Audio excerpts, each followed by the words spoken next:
If you visit China, Beijing is a must-see city. This city boasts an impressive historical and cultural heritage, including the Great Wall of China, the Temple of Heaven, and the Forbidden City. While these are great places to visit, this city offers much more. Today, we'll explore a side of Beijing you may not know.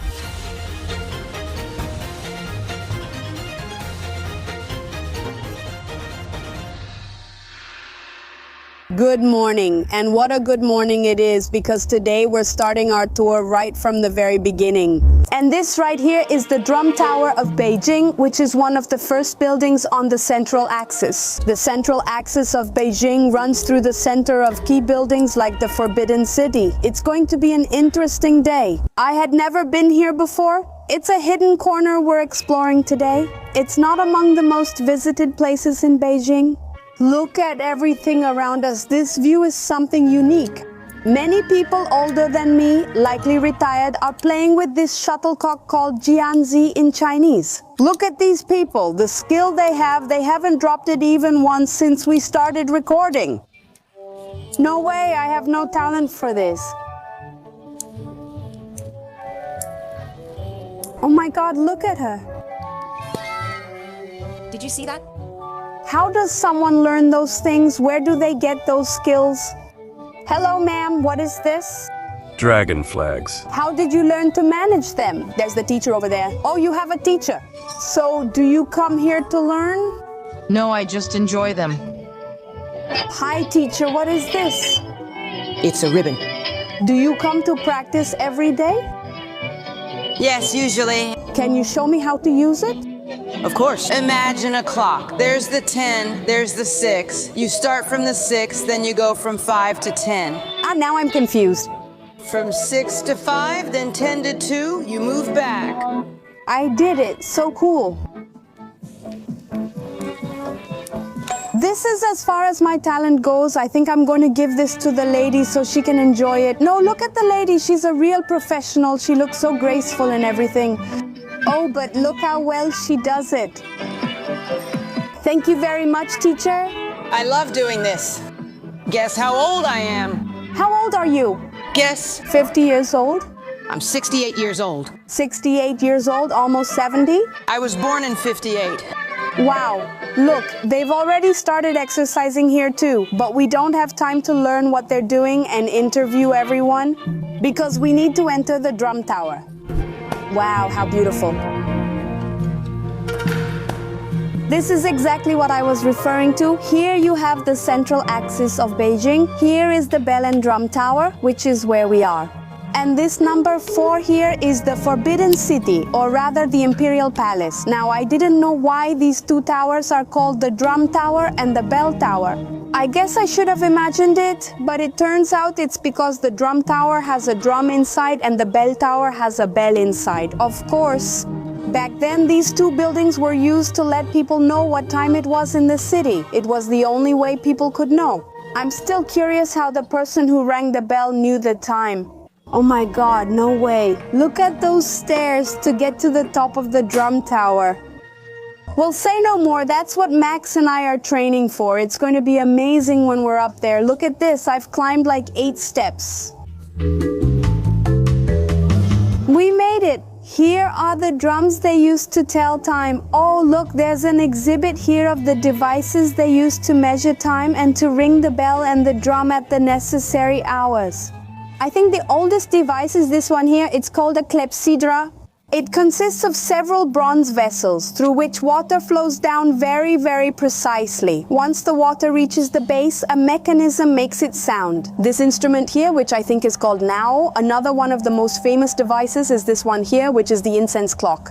If you notice, it consists of an incense spiral, and that incense spiral has marks. And through those marks, someone can tell what time it is. Let's leave the drum tower and see what's here. As expected, there's an amazing view of Beijing. That's crazy. From here, from this view, at this height, you can see the city's central axis very clearly. Oh no, here we go again. No way, how are we going to go down this? One wrong step and you'll just roll all the way down. As you may have already noticed, if you come to China, you won't have to worry about missing your yoga classes or the gym. You go to the Great Wall of China, stairs, ramps, well, you leave there with legs you can't even imagine. The streets of Beijing are just beautiful. Look at where we're walking. We're in the hutongs, which are these very famous alleys with the unique curved rooftops of Beijing. They have this type of tile that I just love, and this right here is a traditional Chinese garden, which is a bit unusual to find in Beijing. I feel like because I understood that this is something from the city of Suzhou. We lived in the city of Suzhou for 3 years. And there's a super famous garden called the Humble Administrator's Garden, but there's something that combines it with the architecture of Beijing. The traditional structure of a house in Beijing is to have a central courtyard and houses around it. They have 4 houses or rooms, 1, 2, 3. And the one we're in now would have 4 families sharing a common area. That's the idea. The experience of being in a garden like this is magical. You constantly hear the sound of water, so it's a super peaceful, super relaxing place. This garden was created to capture the essence of the private gardens that scholars, learned people, and wise people had in their homes, in their residences, or in other places they used as a refuge from the chaos of the city. What they really want to achieve with these gardens is to seek tranquility, peace, contemplation, and harmony with nature. The whole atmosphere, the aesthetics of these places. The philosophy is based on a Chinese saying that says, even though it is created by man, it must appear as if it was born from heaven. When I saw this garden, I thought we were going to enter a very traditional museum. Yes, but when you start going into the rooms and start looking around, you realize that it is extremely contemporary and modern. I'm very impressed. The place is very beautiful. Of course, that's true. I forgot to mention it's a contemporary art museum, plus something important Simi just said. All the principles, the placement of all the elements in this garden are there for feng shui reasons. As we've mentioned in many videos, it's always said in China that where there are bodies of water, that's where energy flows, where the energy is positive, where the energy is cleansed, where there is abundance and only good things. If you visit, take it all in. It won't hurt you. Just by standing here, I already feel I've absorbed the city's best vibes, peace, happiness, and a deep sense of fulfillment. It's almost 1 in the afternoon, and of course that means it's time to eat as well. That's great because I'm hungry. It's a bit chilly, and I feel like it's a good opportunity to try Beijing's hot pot. You'll see, you'll love it. It's delicious and perfect for this chilly weather. This is our restaurant, but look how funny there are some benches out here and all the grandparents are playing. See how people gather in the street? That's something I love about China. There's a lot of street community. The grandparents have a great time here in this country. Look how delicious a warm pear tea for the cold weather we have right now. So good. It's a bit sweet. In Mexico, we need chili with our food, so I'll have to add some or it won't taste right to me. If it's not spicy, I can't eat it. Go ahead and add some chili then. No, I think we made a mistake. The chili should have gone in the sauce they gave us, which is like peanut with sesame oil and some chili, not in the soup. Let's mix this and start taking out the ingredients we've put in the hot pot. Very tasty. Notice how you can tell it's cold in Beijing. On the bikes you usually rent on the street, which are the yellow or blue ones, they have covers to protect your hands from the cold. One of the most painful things about living in a cold place is exactly that. Your hands freeze. It hurts terribly, friends. Excellent idea.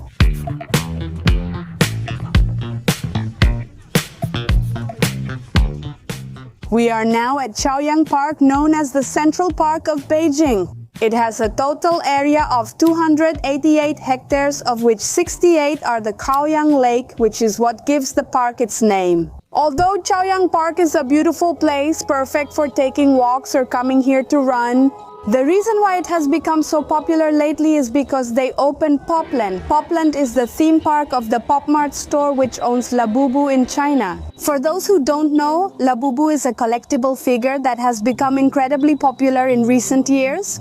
Labubu is the creation of a designer and illustrator from Hong Kong named Cassin Lu. He was inspired by Norse mythology of elves and monsters to create this character.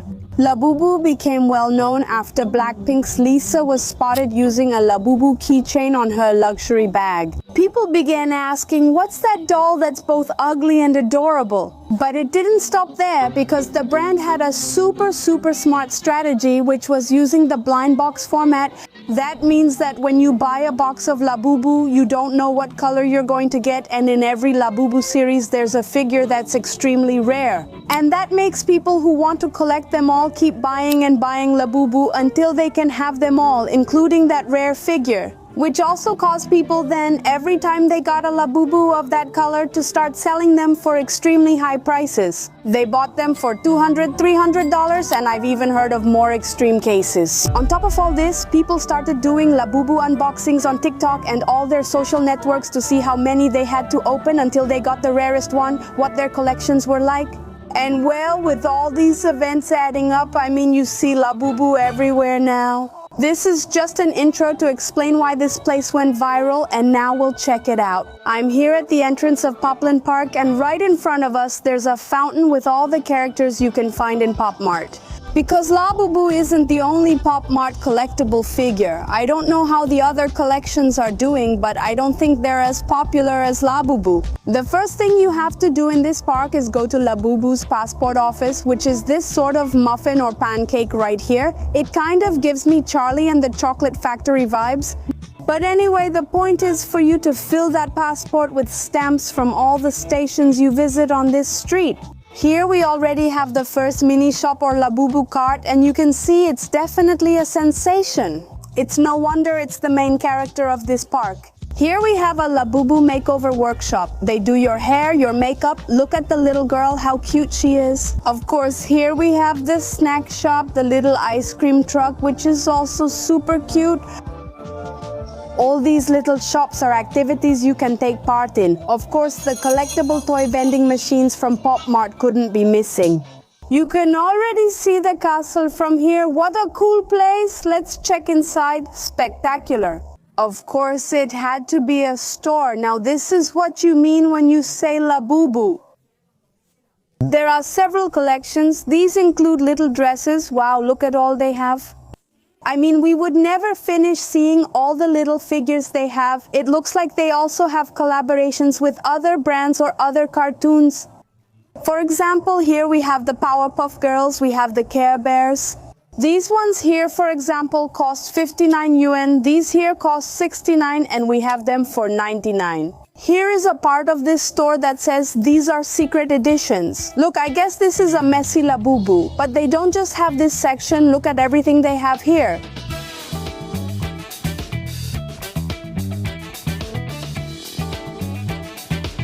No! They have a pop art bakery here. Look, they have all these pastries and desserts inspired by the characters they designed. They have tarts with Labubu figures. I'm looking at the prices of all these desserts. And for a theme park, honestly, it's quite affordable, and I think we've mentioned it before and you've probably seen it in our videos. But China doesn't go overboard with prices at tourist sites. These little tarts cost 12 yuan each. We also have these palmier pastries that cost 28 yuan as well. Today, our loyal friend Esther is here. She's gotten into consumerism. This is a small phone chain. How much does it cost? More than 100 yuan. I don't believe you. It's just that it was really pretty. I'll admit that I also fell into consumerism and ended up buying a Labubu from One Piece. Although it's not for me, it's a gift from Max's sister. She's a huge fan of One Piece. But anyway, our time in the land of Labubu is over. Let's go to the next stop.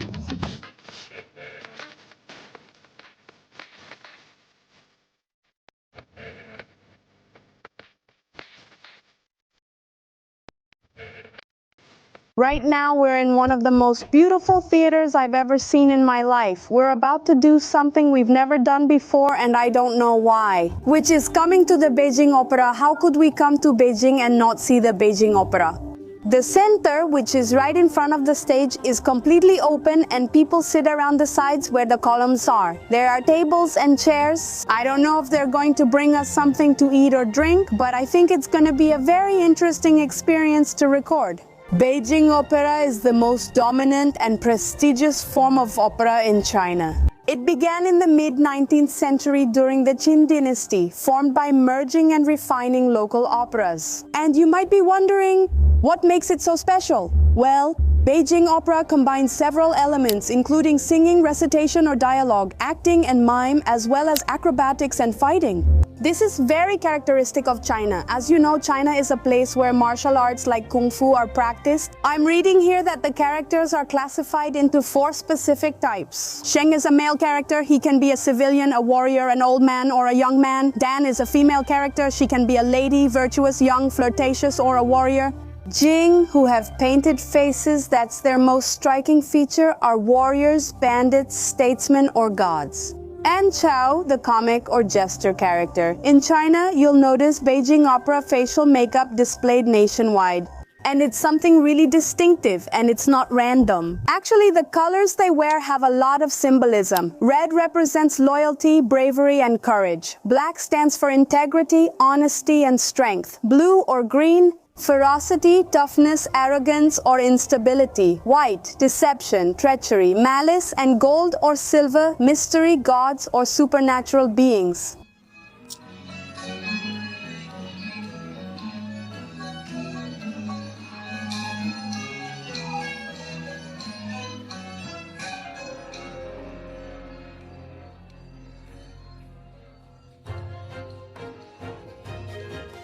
The play in general is divided into very short episodes. Besides that, there usually aren't many main characters on stage at the same time. It's a format that's quite different from a play you might see elsewhere in the world because it doesn't have such a natural flow. Instead, it's much more structured. Our friend from Guatemala, Celia, is very good at speaking Chinese, so I'm going to ask her if she understood anything from the play. Did you understand anything? Honestly, I wasn't as attentive as usual. Sometimes I follow the whole story, but honestly, I didn't today. Which is also difficult. It's tough, even for the Chinese. They use subtitles themselves. Imagine how hard it is for us. I have to read all the subtitles to understand. Mandarin Chinese has 4 tones, right? So how do you sing using those 4 tones? And give it the right intonation so people understand the meaning. It's not easy at all to learn Mandarin Chinese. But besides that, I think it's also because you're paying attention to the clothes, the dance, the sound. It gets more complicated since you're not fully listening to the dialogue. I like it because I really like the culture, but this kind of opera is a little hard to understand. Are you familiar with Guan Yu and the Three Kingdoms? Yes, I know it. There were 3 leaders, and Guan Yu was the general of the kingdom of Liu Bei or Chengdu. You need a lot of culture to understand these shows, right? Of course, of course. As you saw in the Beijing opera, the stage is quite minimalist. They just have 2 chairs and almost nothing else. It's like the characters and the way they look is what draws your attention. Their colorful costumes full of embroidery and the accessories they wear on their heads. And right now we're in a workshop where all these costumes used for the Beijing opera are made. Here we have several examples, and although in many cases they probably use lower quality costumes now, these are 100% handmade. Here we have some notebooks that were used to design the costumes. Once they finish embroidering the pieces, they send them over to the workshop. Here, the fabric is already stretched out, ready to be cut and sewn into a finished costume. Imagine stitching all this. We're even heading to the storage room where the fabrics are kept. Wow, are these the sketches of the designs? That's right. What years are these from? I was born in '68. The designs are from '69. Oh, from '69. What's the priciest suit you've made? The most expensive one reached 600,000 yuan. The style and the way we make them is different, and it might take us about half a year for a complicated design. How quickly could you finish one? If the design is simple, it's fast. We can have it done in 15 days. When it comes to technology matters, people in China usually look to cities like Shenzhen, which is where we live, because there are self-driving cars, robots, and even air taxis. And because many technology brands started there, often called the Silicon Valley of China, Beijing also has a notable tech scene with unique offerings. Right now, we are at the Xiaomi car factory, that is, the factory where Xiaomi's cars are made. But let's go inside because this place is truly impressive. As soon as you walk in, see what's in the lobby. The people from this brand have limitless imagination. Because before coming to China, I didn't know there was such an advanced electric car industry. And what's more, I thought we were limited by the technology that existed in the world at that time. It turns out we were very wrong. Let's head to where the other models are. In front of us is the latest model, the YU7, which is an SUV. It's a truly beautiful car. And right in front of this one, we have the SU7, which was the first car that Xiaomi released. It's a sportier model. Here it says that it can reach a speed of 265 kilometers per hour in 2.78 seconds. This is the SU7 Ultra, the most advanced Xiaomi model. Sportier, more powerful, it can reach a speed of 350 kilometers per hour. You can really tell the difference between this one and the basic version over there. This is wild, they just popped the hood. And obviously I'm used to seeing a gasoline car engine here, but no, it's empty. What's going on here? This seems really strange to me. Let's get into this SU7. What an awesome car. Wow, this seat is so comfortable, it feels like a luxury experience. Max and I have always said that when we buy a car, we want to buy a Xiaomi. Ah, that's crazy. They have like a kind of panel here, like a hologram. You can see the map right there. You can see that the car doors are open. And on this side, you have a personal assistant that's super cute. Look, it's an otter. Let's see what music we have in this car. They only have romantic music in this car. We need something Reggaeton. It appears to have wireless charging. Yes, it's charging. Look, and what's this? Oh! What caught my attention the most about this model is that on the back you also have some very interesting things. For example, you can remove this screen and it works like a remote control. Here you can control the position of the seats, you can control the temperature, the music and everything. And besides that, here we have a fridge. Look, things you didn't know you needed in a car. This car has endless hacks. Right now, they're going to give us the opportunity to do a test drive. Obviously, we're not going to drive because I don't even have a license, but we can go as passengers and see how it works. Ooh! Look, the interiors are amazing. They're yellow. Here we go, here we go. Look how the screen is detecting everything around, even if it's not that close. Trucks, barriers, we have the map right next to us, and here we go. I dropped my phone. Yeah, it was intense. You feel like the seat might swallow you. It handles corners really well. Again, one more time. Can we have another ride, please?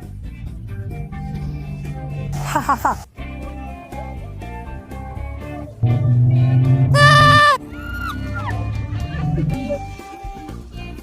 This is so fun. I don't want to stop. Me neither. I want another one. And now the time has come to max out the card and fill our stomachs. Because yes, we came here to Xiaomi not to buy a car, but to buy pizza. Pizza! And they have a really cool employee cafeteria up here, and the best part is that the food is amazing. This is the drinks and desserts section. I love these fridges that are full of memes. They have food from all over China and from other parts of the world too, but mainly from China. You used to see the factory through these windows, but now I don't think you can. The way they organize all this food is really advanced because look, here they have their device with the electronic menu. We pay using the QR code and then they're gonna give us one of these little watches that lets us know when the food is ready. Here we have the ingredients that they can put on the pizza, so they literally make it for you right then and there. And right in front of us is the oven where they put it in. Here are our Xiaomi pizzas, each costing 24 yen. Look how tasty this is. This pizza is great, but it's just a snack. We're about to eat somewhere cooler. Of all the places in China I've been to, I never imagined I'd find this here in Beijing. We have a futuristic restaurant served by robots. When I saw this robot, I got scared and wondered what's happening. Is it a person? No, it's a robot. He looks so real. I'm impressed with the feel of the hands. You can talk to this woman through this microphone. Hello, robot. Hello. Oh, you answered me in Spanish. How are you, robot? Good, good, good. What do you like about Mexico? The food. Like tacos and guacamole. She has a gringo accent and her Spanish isn't very good. She seems foreign. Exactly. Hi, do you speak Spanish? Hello. Spanish. No, well, I think I'm just now teaching him Spanish. What's going on? What is this? No, they have a robot dinosaur.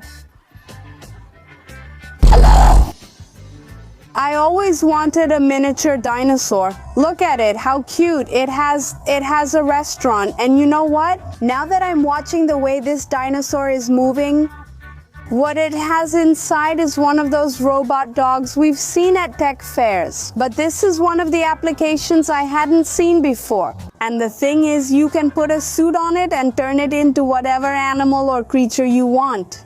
This is without a doubt the best tour of Beijing I've been given so far, and we're just getting started. Over here we have the tables, and here we have a disco with robots that dance too.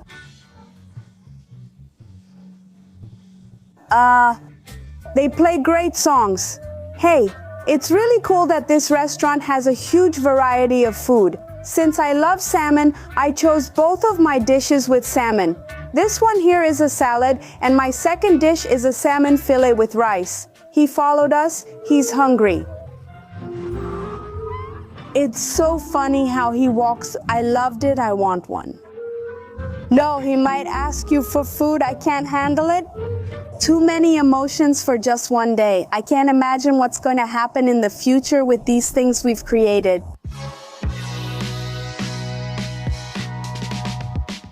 Now we're in an exhibition hall that they called the Robot Mall. They created spaces where you can understand what each robot's application would be. They have rooms where they model how robots could be used in a natural environment, taking care of animals. In a place like a factory and transportation within it, logistics, or even in a hospital or places where health services are provided. Oh, look, they also have a cafeteria service here run by robots. In this case, they're using 2 different arms to make a drink. And every time it finishes using one of the containers in which the coffee is prepared, it cleans itself. No way, it made a coffee with my face on it. This is a little invasive because where did it get my photo from? How did it know it was my coffee? I think the camera scans your face there, that's why. It chose me, it chose us, we are grateful. Now, these products obviously aren't very cheap. This one costs 359,000 yuan. Oh, and these are robots that help in manufacturing processes. The transport you're seeing here, which is driverless, is the one that would move products or different materials throughout the entire factory. Look, an intelligent pharmacy. This pharmacy robot was given an order to bring a certain medicine, so the robot went to the shelf, searched for it, found it, and dispensed it. In this building, even the elevators are futuristic. They look more like a spaceship than an elevator. We're now watching a show that could be described as the mini robotic Backstreet Boys. I'm worried about our future. We're going to be 100% replaced by robots, and even our pets will be replaced. This place is blowing my mind. Because now the movies we used to watch like I, Robot and things like that are getting closer and closer to becoming reality. And yeah, I wonder if in the future they're going to end up invading our world. On the second floor of this building, they have several products and educational toys, telescopes, chemistry sets, and even some kits so you can build your own robot. Let's see what's over here. Look, it's a talking transformer. It's doing a birthday dance. How funny. Wow, these robots are incredibly agile for being just toys. Transformer, Tell me, boss. change your form. Wow, she turned into a dinosaur. Today is a holiday. Here we have some other products that we can use, for example, for pets. We have a smart feeder. This one costs 294 yuan. Here we have an automatic litter box. I also have one. These are quite affordable, and this one costs 1,069 yuan. This is like the robot dog we saw downstairs and at many exhibitions. It's from Unitree and costs 21,999 yuan. We also have another model from Weilan for 24,000 yuan. We are now in the University District of Beijing. The best universities in China are nearby. Tsinghua University, Beijing University, which is basically what people spend their whole lives studying so hard for in this country. Notice we're in an interesting spot as this company is also located in this district. It's called Genesis Academy, which offers services like a business incubator, training, especially on artificial intelligence topics. This is already strong globally, but China wants to become even more competitive. Here, they connect 37 universities, 52 national artificial intelligence laboratories, and more than 1,300 companies dedicated to this type of industry. No, I mean, look, this is huge. I thought it was just this building dedicated to the incubator, but it's this whole area. It actually states that's the Faculty or College of Artificial Intelligence at Tsinghua University. Here they have a bubble tea and ice cream shop operated by robots. It's called RoboBar. Oh wow, I love it. There's a robotic hand here. With their phone, they scan the QR code, pay, and then through this little window, their drink comes out prepared by a robot. That's crazy. And don't think that buying any of this is expensive. Prices start at 9 yuan and the most expensive one costs 12, so it's quite affordable. Wow, what is this? Are these AI trash cans? Yes, they're automatic. Wow, that's cool. In my city, I had seen some of these, but I hadn't used them. They're awesome. Oh, a robot. I wonder if I can say hi to it. Oh wow, it's coming to say hi to me. Hi, this is the cutest robot I've ever seen in my life. It's adorable. Okay, bye, Saichin, Saichin. I need one. And we're back at the main airport in Beijing. I hope you enjoyed this very unconventional tour, one that you've probably never seen on the internet before. Follow us if you enjoyed our content. It really helps. Sending a big kiss. See you next time. Saichin.